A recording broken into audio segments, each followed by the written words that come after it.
Bonjour les amis, bonjour à tous. Je suis tellement heureux de vous revoir. Je sais pas si vous voyez ce lever de soleil à travers le brouillard. Je sais pas si la caméra elle arrive. Pas terrible. Voilà, nous sommes le 1er juillet et il fait froid. Dire qu'il y a quelques jours, il faisait hyper chaud ici. On avait facilement les 30 degrés dans le nord. Bon, c'est déjà arrivé. Mais ce que j'adore, c'est ce brouillard. On se croirait au mois de novembre. Bon, enfin, avant, ça commençait vers septembre. Maintenant, ça commence vers novembre. C'est décalé depuis très longtemps. C'est dû au réchauffement climatique. On va peut-être mettre comme ça. Je suis pas trop à l'aise. Voilà, ça bouge beaucoup. Ouais. Et donc, voilà, je voulais euh, essayer de vous raconter l'histoire de ce qui s'est passé à Rémy, sujet des photos que je vous ai fait voir. Attendez, j'ai un petit problème, je vous rappelle. Ok, donc je vous ai fait voir les photos de ce qui est arrivé Alors, j'ai la date, c'est le 2 août, entre 17h et 18h. 17h et 17h30. L'explosion qui a eu après mitraillage des wagons par des avions américains. Je crois que c'est des Hurricanes. Et, et cette explosion qui était peu commun. Il n'y en a eu qu'un seul, mais énorme. Bon, il y a des gens qui m'ont laissé des messages en disant que c'était la TNT. Mais bon, il y a un problème là-dessus. C'est le témoignage de ma mère, qui est maintenant, qui m'est resté en mémoire. Elle n'est plus de ce monde. Après le décès de mon père, en fin de compte, je suis venu orphelin à l'âge de 40 ans. Ouais, c'est ça, à peu près l'âge d'une quarantaine d'années. Et donc, je vais vous expliquer ce qu'elle m'a dit. Elle m'a raconté l'histoire. Je vais vous raconter l'histoire de mémoire. Donc, vers 16 heures, il faisait très très chaud. Et mon grand-père, donc son père, a travaillé dans les briqueteries. Et dans ce temps-là, il tournait à 12 heures par jour, 100 heures supplémentaires. S'il y avait des heures supplémentaires qu'il faisait. Donc, nos, nos arrière-grands-pères, pour les plus jeunes, ils travaillaient un peu à l'heure chinoise.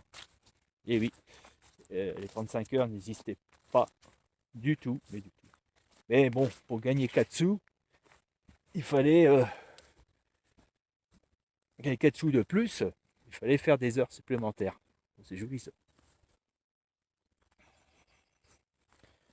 Et, et la briqueterie, elle était sur Canly. Donc à Rémy, c'était direction Canly. Vous pouvez regarder sur Google Maps. Les briqueteries n'existent plus, ont été rasées par une société euh, qui, qui travaillait pour la SICA. Voilà, Société d'électricité de France, vous connaissez SICA, c'est bien SICA, hein, si je me rappelle bien. Et donc ils ont acheté les terrains et puis ils ont mis toutes les usines par terre. C'était vraiment un grand dommage parce que ça aurait pu être. Ils auraient pu faire une exposition parce qu'elles étaient quand même belles. C'est des belles usines en briques qui ont été construites en 1800 et qu'ils ont cessé de toute activité juste après la guerre. Juste après la guerre. Et donc, voilà. Ma maman, qui habitait à peu près au centre de Rémy, apercevait et entendait par habitude des avions de chasse.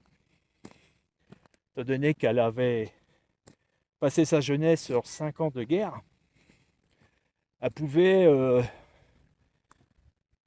par instinct, savoir si c'était dangereux ou pas. Elle pouvait reconnaître si c'était un bombardier ou un chasseur.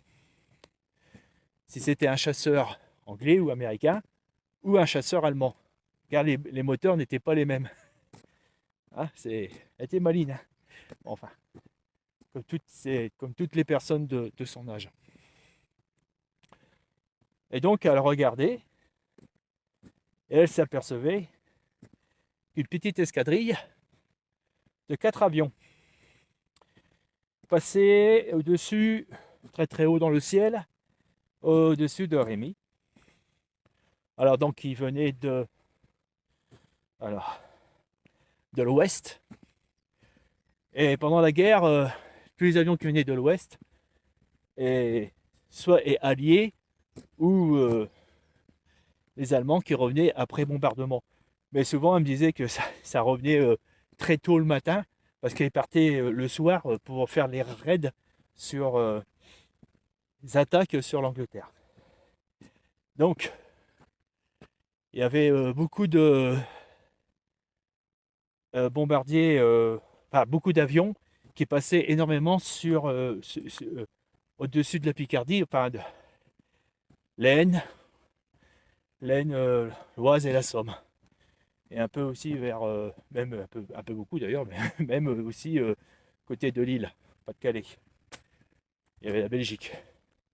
C'est selon les raids. Voilà. Donc c'était un couloir d'avions de chasse. Au-dessus, là, et actuellement, que je suis dans l'Oise, au-dessus de ma tête, il y avait beaucoup d'avions. Et pour vous dire que quand j'étais petit, les bases, juste après la guerre, toutes les bases qui ont été récupérées, les bases allemandes, ont servi pour l'OTAN. Et sont restées un moment,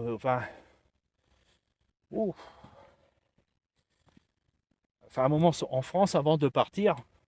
Je ne sais pas si c'était plus de 20 ans, à cause de la menace de l'Union soviétique. Donc quand j'étais petit, je me rappelais, le soir j'entendais les avions, alors c'était des B, pas les B-52, mais c'était une gamme au-dessus, je ne me rappelle plus, qui avait, si je me rappelle, ils avaient 4 moteurs. On l'entendait le soir, ça faisait...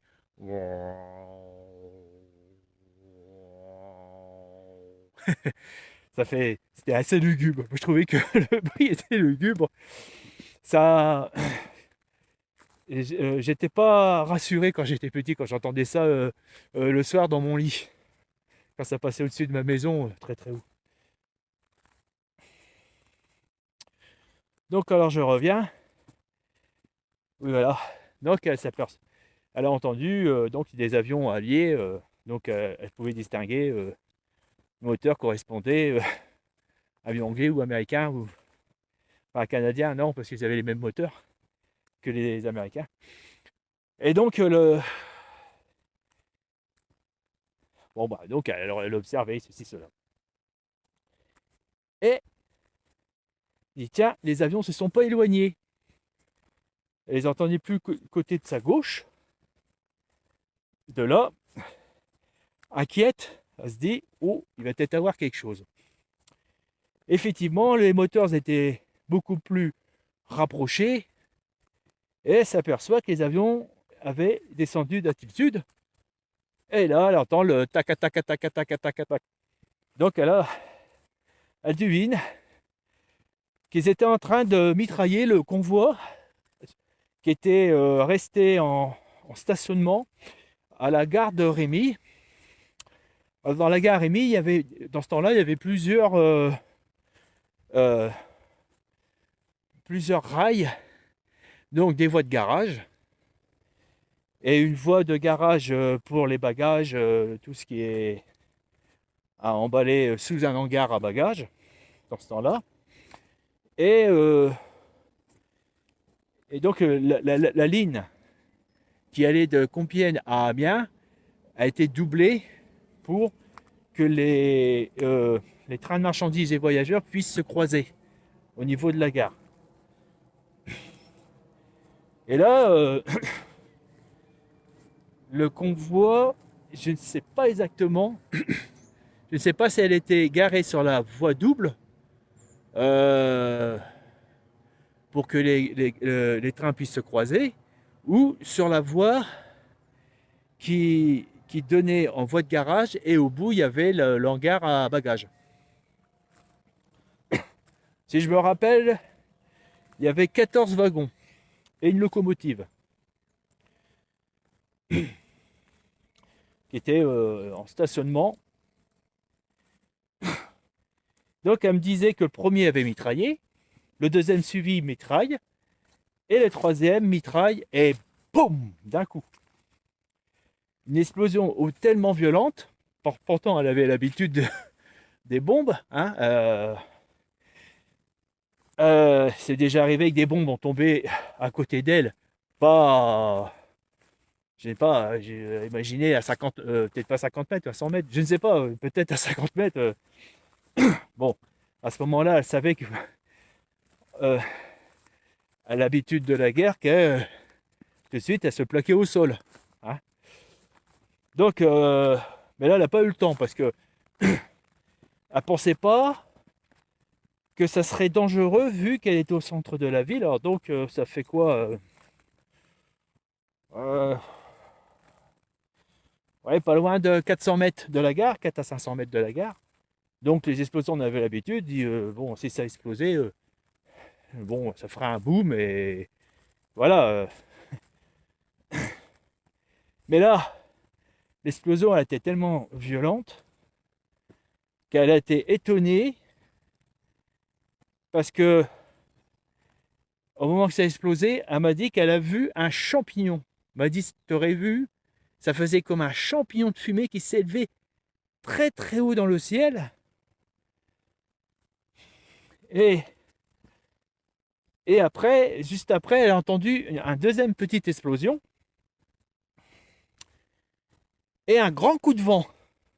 Ou un grand coup de vent et la deuxième petite explosion. Ça va être de ce. Comment je dirais ça? Ça s'est exécuté comme ça. Et tous les tuiles du village ont été soufflées. Plein de maisons se retrouvaient avec des trous dans la toiture parce que ça t'est soufflé comme un ouragan. Elle m'a dit qu'elle a eu assez pris un grand coup de vent qui ça va vraiment l'étonner parce que bon, bah, dans ce temps-là, certainement les coups de vent qu'on pouvait avoir, mais un coup de vent normal, quoi, je veux dire, un souffle, le souffle, c'était dans les bombes de 400 ou à 500 kilos. Je sais pas s'il n'y avait pas 900 kilos. Mais des bombes comme ça, bien souvent, c'était. Il n'y en avait pas beaucoup. C'était souvent dans des zones industrialisées où qui balançaient des bombes voilà, assez grosses, quoi, très très lourdes. À peu près à la taille de. Ça fait quoi ça? Ça fait la taille. Euh, une petite voiture. Voilà. Mais, mais là, je demandais ce qui se passait. Et elle s'est relevée. Et elle voit toujours cet énorme champignon qui s'élève très très haut dans le ciel, jusqu'à hauteur de nuages. Bon. Et à ce coup, elle entendait quelqu'un qui courait dans la rue, alors la rue, le boulevard de la Gare, la rue centrale, qui disait « Sauvez-vous, sauvez-vous, tout va sauter, sauvez-vous, tout va sauter ». Ça l'avait fait un peu rire parce que, comme disait ça, le monsieur qui était complètement affolé, donc il a été très très près de l'explosion. Il disait ça, mais elle me disait, mais c'était trop tard, ça avait déjà explosé, il n'y avait plus rien. Alors, mon père et ma mère ont déjà été témoins des wagons de munitions qui ont explosé sur Étré-Saint-Denis. Alors, Ce qui est curieux, hein, malgré qu'il y a des intelligents qui me disent ouais, ouais, qu'est-ce qu'il raconte le monsieur, c'est n'importe quoi, là, là, là, là, qui connaissent rien. Moi, je dis ça par le témoignage de ma mère, que elle a vécu la guerre, mais pas vous. Je parle à ceux qui, les intelligents, là. Des fois, ils sont agaçants. Hein. Et donc, le wagon, quel beau soleil. On va changer parce que je pense que vous n'avez plus me voir. Je crois que c'est plutôt m'entendre que peut me voir. Il fait un peu plus chaud, je vais enlever ça. Donc, le train, donc j'ai appelé ça les wagons de munitions, ou le train de munitions qui a explosé sur Étré-Saint-Denis. Et alors, il a mis 2 jours, 48 heures à exploser.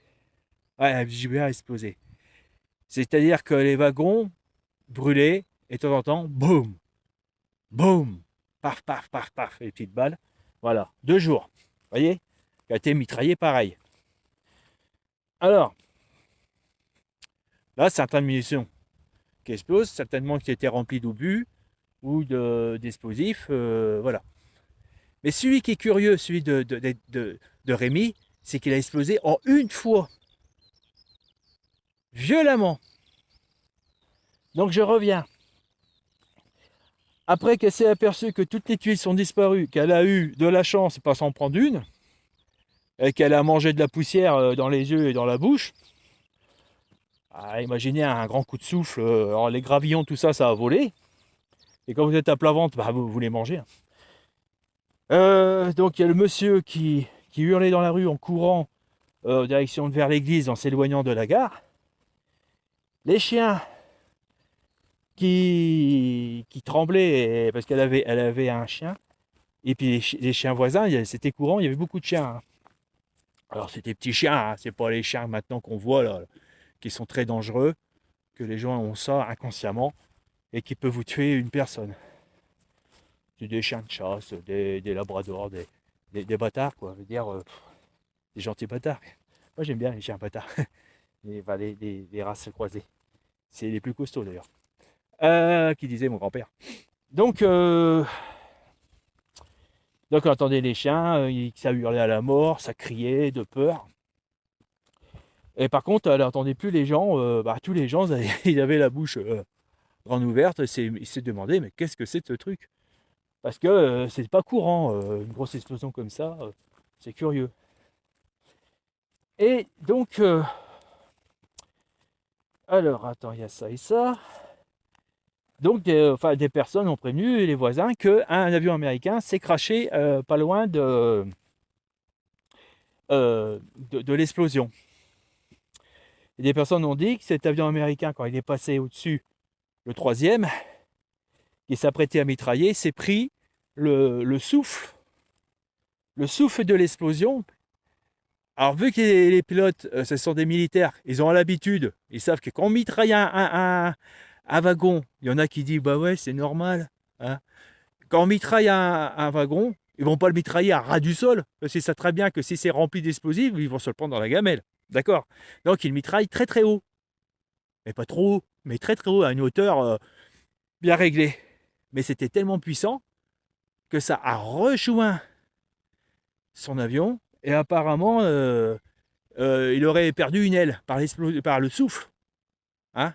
Le souffle.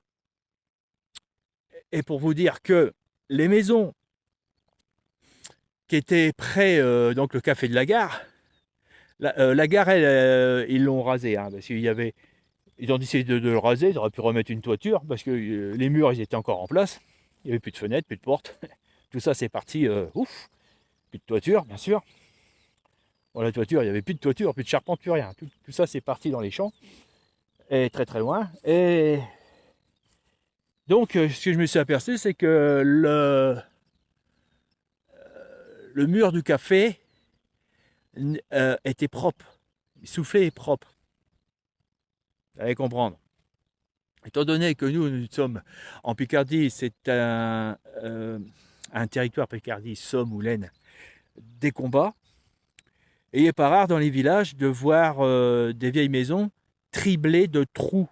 Alors, c'est pas des insectes ou ni des oiseaux qui font des trous, bien que ça peut arriver, mais pas là. Ce sont des éclats de bombes et d'obus qui frappent les façades. De ce fait, on sait, les anciens me disent, si tu veux savoir où était le front avant de la guerre, observe les maisons, il y a toujours une face criblée de trous. Alors, tu regardes cette face criblée de trous, tu fais un demi-tour et tu sais où il était le front. Voilà. Parce que les éclats d'obus ne font pas le tour de la maison pour frapper la maison par derrière. Hein, pour les intelligents.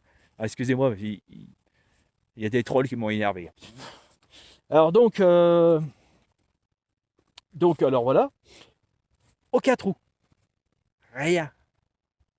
Donc, c'était pas des bombes ou des balles ou de l'explosif banal qui était dans le wagon. Bon, de là, il y a un problème, c'est que ce sont les 14 wagons qui ont explosé en une seule fois. Bizarre, hein? Bon, alors si c'était des munitions de V1, V2 que j'ai supposé, de ce fait, bah, ça aurait dû faire boum, boum, boum, boum, boum, boum. Là, ça fait une seule fois. Boum. Voilà. Donc, quand ils sont venus, donc ma maman, vu qu'elle était petite, elle devait avoir, je sais plus, bah, elle avait 17 ans, voilà. 17 ou 16 ans. Elle s'est rapprochée avec tous les enfants du village, parce que dans ce temps-là, les enfants du village pouvaient se balader partout, et très curieux, pour voir ce qui s'est passé. Donc ce sont des enfants de la guerre, quoi, ils étaient habitués. Et là, ce qui s'est passé, c'est que ils se sont rapprochés et donc ils ont été arrêtés par les soldats qui étaient de garde autour de la gare, de la cour de la gare. La cour de la gare, c'est là qu'il y a des quais de chargement, déchargement pour mettre ça dans les wagons. Toutes sortes de marchandises. Donc, de là, elle n'a pas pu se rapprocher, mais elle a vu qu'il y avait plusieurs camions qui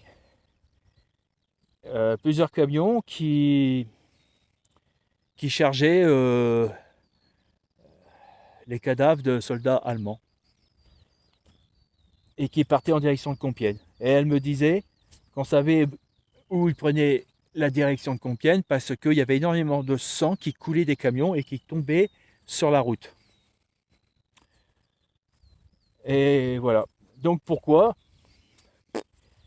Et donc, ah oui, voilà. Donc l'explication, c'est qu'il y avait, quand ils ont mitraillé, les soldats allemands qui ne savaient pas ce qu'il y avait dans les wagons, quand même c'était fort, ça devait être des wagons. Donc ce qui veut dire que quand c'est marqué munitions, c'était marqué en allemand, ils devaient le savoir. Et là, les wagons, ils étaient secrets. Ils ne savaient pas. Et ils se sont mis en dessous les wagons pour s'abriter des balles de l'avion. C'est savaient que c'était des munitions, même moi, je ne serais jamais mis en dessous les wagons. C'est à coup sûr de mourir. Donc, beaucoup qui ont été pulvérisés et ceux qui étaient à côté, ils ont été tués sur le coup. Et de ce fait, ils ont été recherchés des soldats allemands des jeunes soldats. En fait, c'était des jeunes. Je vous dis ça, je vous souligne. Des jeunes de 18 ans, 20 ans, qui ont été cherchés dans le bois de Rémy qui était en face. Et elle m'a dit, il les tenait par la main. Elle me disait, ils étaient complètement ahuris, mais ils étaient fous. On aurait dit qu'ils avaient perdu la raison. Voilà, ils étaient complètement comme s'ils avaient pris un choc et il n'y avait pas moyen de. Donc ils étaient plus normaux et donc les infirmiers allemands les avaient pris pour les remettre dans un autre wagon qui sont partis je ne sais où, bien sûr. Donc me suis toujours posé la question, alors si c'était des munitions de V1, de V2, l'explosion une seule fois, qui était très puissante, qui a étonné énormément de gens dans ce temps-là, et ils se sont toujours posé la question, mais qu'est-ce qu'il y avait dans ces wagons? Et en plus, c'était secret, parce que vu que mon père travaillait à la SNCF, même à la gare de Compiègne, ne savait même pas ce qu'il y avait dans ces wagons. Bon, normalement, ils avaient quand même savoir si c'était un transport dangereux ou pas. Voilà. Il y a quelqu'un qui m'appelle au téléphone, il va falloir que je lui réponde plusieurs fois. Et manque de bol, je fais une vidéo. Je vais lui répondre. Voilà, c'est ce que je voulais. Est-ce que j'ai tout dit là-dessus? Par mémoire. Bon, alors le pilote de l'avion a été tué sur le coup. D'ailleurs, l'avion a été détruit, mais qui est tombé. Elle m'a dit qu'il était tombé chez madame. Alors, il est tombé dans une autre briterie. Dans ce temps-là, on l'appelait la mer de coups. Nom de famille de coups. Donc, il est tombé là-dedans, dans les pâtures. Qui est en direction des Saint-Denis, juste avant l'autoroute. L'endroit exact, je ne peux pas vous le dire. Ah, voilà, encore un petit truc de ce mystère. Alors pourquoi je souligne ça? Parce que je cherche des indices, j'enquête. Pareil qu'il y en a qui sont morts de rire que j'enquête. Moi, je fais ce que je peux, je ne suis pas journaliste. Faites le reste du travail si vous voulez. C'est de tout cœur, je vous le donne. Je pense qu'il y a quand même quelque chose là-dessus, parce que les ovnis se sont bien restés au-dessus de la gare, d'après ce qu'il m'a expliqué mon frère. Et ils se sont donc restés en stationnaire pendant un petit moment. Donc, d'après mes calculs, ils sont restés 20 minutes. C'est incroyable quand même, 20 minutes, ça me paraît... Et bon, puisqu'ils peuvent influencer le temps, pourquoi pas? On entend tellement d'histoires là-dessus, ils ont une technologie qui nous dépasse. Est-ce qu'ils peuvent se permettre de rester 20 minutes et puis que pour nous, ça paraît une minute? Voilà. Ok, je vous embrasse tous. Je vais appeler la personne qui m'appelle. Et une prochaine fois, et n'hésitez pas à me mettre des commentaires et de vous abonner et mettre un pouce. Voilà. Pour le moment, personnellement, moi, les observations, la dernière que j'ai eue, c'était le 20. Là, c'est calme. Mais si jamais un jour ça m'arrive, de temps en temps, je suis dans la nature, vous voyez, et puis je leur dis venez, qu'on puisse discuter, qu'on puisse communiquer. Est-ce que vous avez des choses à dire que je peux transmettre? Alors, je regarde s'il n'y a personne, parce qu'ils vont me prendre pour un fou. Parce que moi, je pense qu'ils ont une surveillance continue de la planète. Ils doivent avoir des choses. Déjà, les boules. Les boules que vous voyez, les boules qui font à peu près 1 mètre ou 50 cm, voire 30 cm. Pour moi, c'est des drones qui doivent tourner en permanence et on ne peut pas les voir pour une histoire de fréquence. J'ai entendu parler de ça et c'est possible. Que si la fréquence ne correspond pas à la fréquence de nos yeux, ou alors que l'image de derrière passe devant et puis sont invisibles presque. Parce que si on regarde bien, on voit un petit peu le contour. Au centre, on voit rien, mais on voit un peu le contour. La diffraction de lumière, c'est ça. Bon.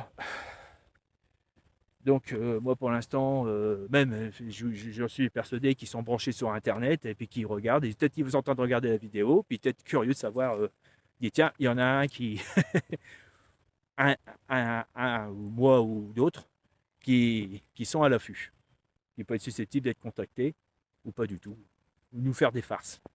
J'en ai déjà parlé sur d'autres vidéos précédentes. Allez, à bientôt les amis, et puis bon week-end.